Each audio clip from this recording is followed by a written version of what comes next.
And now back to Interviews with Molly with guest star Michelangelo. Now we are happy to welcome to the show Michelangelo, a very accomplished sculptor, painter, architect, and poet of the High Renaissance period. Because he's been dead since 1564, today he will be joining us as a ghost. Hello, thank you for having me here today. It's an honor to have come all the way back here to tell you my story. Can you start by talking about your early life when you were younger? Well, even though I was born in a small village known as Caprese, Italy, I grew up in Florence. I became an artist apprentice at the age of 13. Wow, you are credited with having a huge influence on the development of Western art. What more can you say about that? As you probably already know, many of my works rank among the most famous in existence. The artistic style of mannerism was created by young artists trying to imitate my creations, which shows my influence on new artists. Interesting. In your opinion, what was your best artistic accomplishment? Well, the Pieta, of course, is amazing, and nothing beats the ceiling of the Sistine Chapel, but in my opinion, the David is the best. What did you hope to show through your works? I supported the humanist movement through my artwork and sculptures. Did you have any rivals or people you just didn't get along with well in your time?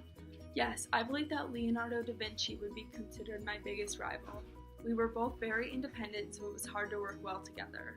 One circumstance that brought us face to face was the commission for cartoons of the Palazzo Vecchio, but I think my pieces are much more influential than Leonardo's. Oh, I didn't know that. How did you decide what you were going to sculpt and paint? Well, in 1512, I announced that Pope Julius II asked me to switch to painting and start with the ceiling of the Sistine Chapel. Many people still talk about many of my works and try to figure out the meanings of my paintings. I read in a biography by Giorgio Vasari that said that you were the most successful point of artistic achievement of the Renaissance. What do you have to say about that achievement credited to you? I've always tried to stress the psychological insight and the physical realisms through my work. I have found that it is a very effective way to connect with people. Now let's talk about your poetry. Well, I have about 300 preserved poems today. As I put in so much to my paintings, I typically wrote about despair and gave the poems the unpleasant side of my art. Even though your works were very great, you have always been viewed so humbly.